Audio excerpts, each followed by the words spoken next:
నమస్కారం నట్ కుమార్ గారు. సార్, పవన్ కళ్యాణ్ గారు రీసెంట్గా చేసిన కొన్ని వ్యాఖ్యలు అనేవి తెలంగాణ ఆంధ్రప్రదేశ్ రాష్ట్రాల మధ్య కొంత గొడవను సృష్టించే విధంగా మారిపోయాయి. ఆయన ఏ ఉద్దేశంతో మాట్లాడినా సరే ఎవరో ఆయన్ని రావద్దు ఆపేస్తున్నారు అని, మీ అయ్య జాగిర్ కాదు మీ అమ్మ జాగిర్ కాదు అని మాట్లాడిన కొన్ని వ్యాఖ్యలు అనేవి అటు తెలంగాణ ఇటు ఆంధ్ర వాళ్ళని కాస్త రెచ్చగొట్టే విధంగా మారిపోయాయి. మరి ఎవరు ఈ విధంగా చేశారంటారు? ఈ వ్యాఖ్యల మీద మీరు ఎలా స్పందిస్తారు? ఇప్పుడు ఒక్క మాట అమ్మా, పవన్ కళ్యాణ్ గారి మాటల్లో మీరు అర్థం చేసుకుంటే ఆయన ఎప్పుడు కూడా ఎవరిని కూడా ఎవరిని కూడా కించపరచలేదు, కించపరిచి మాట్లాడలేదు. తెలంగాణలో కూడా ఒక భాగమే. తెలుగు రాష్ట్రాల్లో ఎక్కువ తెలంగాణలో అభిమానులు ఉన్నారు. ఆయనకి ఎక్కువ పార్టీ కార్యకర్తలు ఎక్కువ ఉన్నది తెలంగాణలోనే. కనుక ఎవరిని ఉద్దేశించి ఆయన మాట్లాడలేదు. ఆయన మాట్లాడింది ఏంటంటే, ఒకానొక టైంలో కోనసీమ మా ఉమ్మడి రాష్ట్రంలో ఉండేది. కోనసీమ అంటే మా రత్నాల సీమలాగా ఉండేది. మా మొత్తం పొలాలన్నీ సంవత్సరానికి 3 పంటలు పండేవి. ఈరోజు మనకి తెలంగాణలో పండుతున్నాయి, మాకు కోనసీమలో పండలేదు అని ఒక చిన్న ఆ ఏరియాలో అక్కడ రైతులను ఉద్దేశించి మాట్లాడడం జరిగింది. తెలంగాణను తప్పుగా పట్టలేదు, నెంబర్ 1. నెంబర్ 2, రెండోది, ఆయన మాట్లాడే మాటలో ఇప్పుడు ఆయన్ని రెచ్చగొట్టి ఆయన కొంతమంది మాట్లాడి, కొంతమంది ఉద్యమకారులు అవ్వచ్చు, మామూలుగా అవ్వచ్చు, ఆయన మాట్లాడే చాలామంది ఇక్కడ మాట్లాడే భాషని ఆయన ఏమన్నాడంటే మీ అయ్యి జాగిరా అని అడిగాడు. ఎవరో జాగిర్లో కావు ఇక్కడ.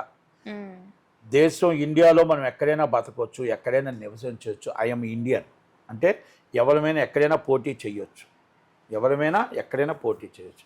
ఆంధ్రాలోనే పోటీ చేయాలి, తెలంగాణలోనే ఉండకూడదు అనుకుంటే తెలంగాణ ఈ స్టేజ్కి వచ్చేది కాదు. తెలంగాణ ఈరోజు డెవలప్ అయ్యింది అంటే ఆంధ్ర పాలకులు కాదా? తెలంగాణ ఈరోజు ఈ స్టేజ్లో ఉందంటే ఆంధ్ర పాలకులు కాదా? తెలంగాణలో ముఖ్యమంత్రులు అందరూ ఆంధ్ర వాళ్ళే కదా. మరి ఈరోజు హైటెక్ సిటీ కట్టింది ఏంటి? ఈరోజు మొత్తం టోటల్గా develop is the country and Hyderabad, రాజధాని అండ్ హైదరాబాద్. మరి ఇవన్నీ కూడా ఆంధ్ర ముఖ్యమంత్రులే చేశారు కదా. ఒక్క మాట నేను అడుగుతున్నా, మీ ఎన్ని చేసినా కూడా మన తెలుగు రాష్ట్రం, మన ఉమ్మడి రాష్ట్రం, మన రాజధాని, మేము 35 years 40 years అయిపోయింది ఇక్కడికి వచ్చి. మా పిల్లలు ఇక్కడే పుట్టారు, అందరం ఇక్కడే పుట్టాం. మన తెలుగు రాష్ట్రాలు అన్నదమ్ములుగా విడిపోయి అన్నదమ్ములుగా ఉందాం. ఉద్యమంలో సపోర్ట్ చేసేవాళ్ళం, ఉద్యమంలో మీతో పాటు నిలబడేవాళ్ళం, మీతో పాటు ఉండేవాళ్ళం. ఎందుకంటే మీ ఆకాంక్ష తెలంగాణ రావాలని ఆకాంక్ష అందరూ సపోర్ట్ చేసిన వాళ్ళమే. ఇక్కడ ఎవరికి ఇబ్బంది లేదు. నేను ఇంకోటి అడుగుతున్నా, ఎడారి అయిపోయింది మా ఆంధ్రప్రదేశ్. రోడ్డు చాలా కష్టాల్లో ఉండేది మా ఆంధ్రప్రదేశ్. సూపర్ స్పెషాలిటీ హాస్పిటల్ ఉందా? మరి ఆంధ్ర పాలకుల మీద మాట్లాడుతుంటారు కదా. ఆంధ్ర పాలకుల నాయకులు మాకు ఏమైనా సూపర్ స్పెషాలిటీ కట్టారా? ఆంధ్ర పాలకులు మాకు ఏమైనా సరైన కాలేజీలు కట్టారా? అమెరికా కాన్సులేట్ ఏమైనా కట్టారా? మాకు ఏమైనా రాజధాని కట్టారా? ఎడారయింది అమరావతి, ఎడారయింది ఆంధ్రప్రదేశ్. కష్టాల్లో ఉన్నది ఆంధ్రప్రదేశ్. మీకు రాజధాని ఉంది, ఉమ్మడి రాష్ట్రంగా మాకు 2024 దాకా ఉండేది. మాకు రాజధాని ఇంకా పూర్తి కాలేదు, పోలవరం పూర్తి కాలేదు, విశాఖపట్నం డెవలప్ అవ్వలేదు. అలాగే మాకు చిత్రసీమ పరిశ్రమ ఇక్కడ ఉంది. చిత్ర పరిశ్రమ అనేది మేము పుట్టకముందే ఎప్పుడు 20% and shooting and Visakhapatnam and Rajahmundry, మీకు మదనపల్లి, తిరుపతి, విజయవాడ షూటింగ్లు జరిగేవి. ఈరోజు మాకు మొత్తం టోటల్గా ఒక్క షూటింగ్ కూడా ఈరోజు ఇన్ఫ్రాస్ట్రక్చర్ డెవలప్ లేదు. ఇక్కడి నుంచి మొత్తం టోటల్గా షూటింగ్స్ అన్నీ కూడా ఇక్కడే షూటింగ్లు జరుగుతున్నాయి. శాశ్వతంగా ఒక స్టూడియో లేదు.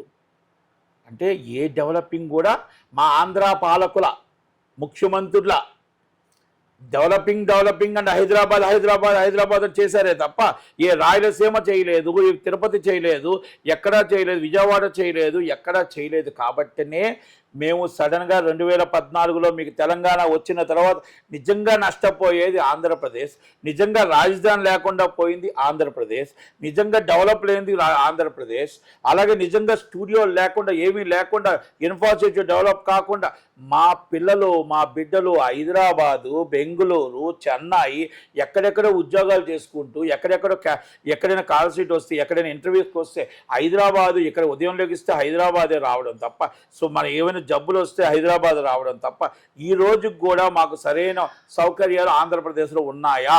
ఒక్కసారి మీరు గుండెల మీద చేసుకొని చెప్పండి సోదరులారా. ఈరోజు నష్టపోయేది మేము, బాధపడింది మేము, కష్టపడింది మేము. కనుక ఆ బాధ ఆవేదనతో ఆయన మాట్లాడే మాటలను వక్రీకరించారే తప్ప తెలంగాణ వేరు ఆంధ్ర వేరు అని చెప్పలే.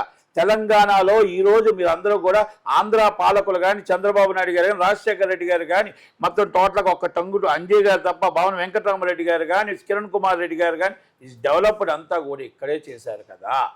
తెలంగాణలోనే చేశారు కదా సైబర్ సిటీ కానీ. ఈ పోనీ మీరు చెయ్యలేదు అని అంటారా? మాకు ఆంధ్రప్రదేశ్లో మాకు ఎందుకు రాజధాని లేదు? ఆంధ్రప్రదేశ్లో అమెరికన్ కాన్సులేట్ ఎందుకు లేదు? ఏ కాన్స్టిట్యూన్స్ ఎందుకు లేవు? మరి నెంబర్ 1 కాలేజీలు ఎందుకు లేవు? సూపర్ స్పెషాలిటీ హాస్పిటల్ ఎందుకు లేవు? ఈరోజు మేము మళ్ళీ ఇప్పుడు డెవలప్ అవడానికి ప్రయత్నం చేసుకుంటున్న తరుణంలో మా ఆంధ్ర ముఖ్యమంత్రులు మీరు మాకేమైనా డెవలప్ చేశారా? ఒక్కసారి ఆలోచించండి, పెద్ద మనసుతో ఆలోచించండి. ఈరోజు భూముల రేట్లు రెక్కలు వచ్చాయి, మా భూముల రేట్లు పడిపోయాయి. అయినా మనం ఏం మాట చెప్పుకున్నా ఏం చెప్పుకున్నా ఇద్దరం అన్నదమ్ములం, మనందరం తెలుగు వాళ్ళం అందరం గర్వంగా మన తెలంగాణ బాగుంది, ఆంధ్రప్రదేశ్ బాగుండాలని కోరుకుందామే తప్ప ఆయనకు 2 రాష్ట్రాలు 2 కళ్ళు తప్ప ఏ రోజు కూడా తెలంగాణ మీద కోపమో తాపమో లేకపోతే ఇంకోటో లేదు.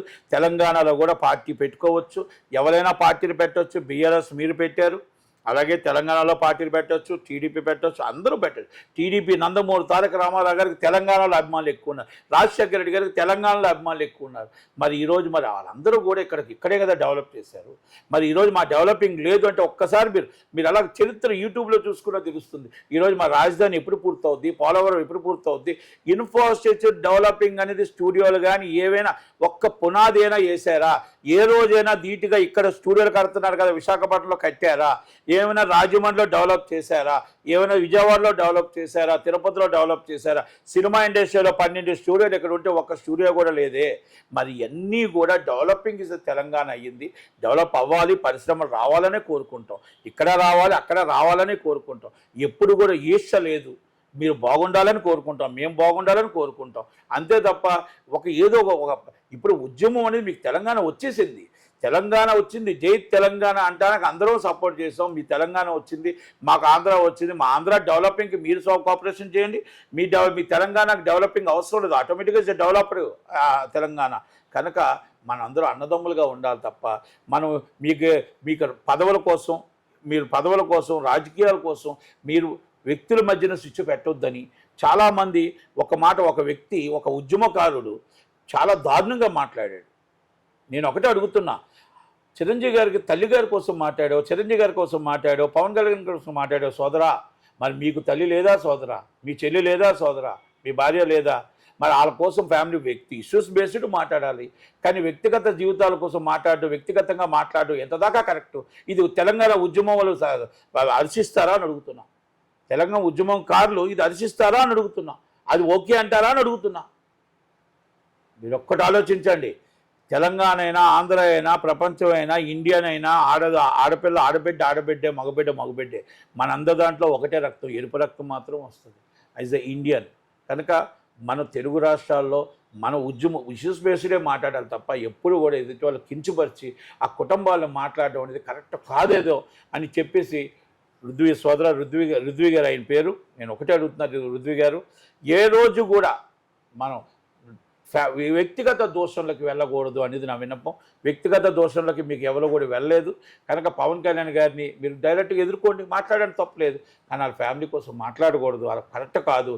ఇది ఉద్యమం నైపథ్యం కాదు. ఉద్యమంలో మనం ఎన్ని మాట్లాడినా ఏం మాట్లాడినా మనం అనుకున్నది సాధించాం, గోల్ సాధించాం, వచ్చింది తెలంగాణ వచ్చింది. తెలంగాణ డెవలప్ చేసుకుంటున్నారు. ఆ డెవలప్ చేసుకుంటున్నారు ఆంధ్ర పాలకులు కూడా తెలంగాణనే డెవలప్ చేశారు అని చెప్పడం కోసం మీకు ఇదంతా చెప్తున్నాను సోదరా. కనుక దయచేసి మీరు ఏదైనా సరే మీరు పవన్ కళ్యాణ్ గారు మదర్ని అన్నందుకు మీరు క్షమాపణ చెప్పండి. ఎట్టి పరిస్థితుల్లో వెనక్కి తీసుకోండి. ఏ ఆడబిడ్డే కనుక మీరు ఆడబిడ్డల మీద అలాగే వ్యక్తిగత దోషులకు వెళ్ళకూడదని నా విన్నపం. Thank you.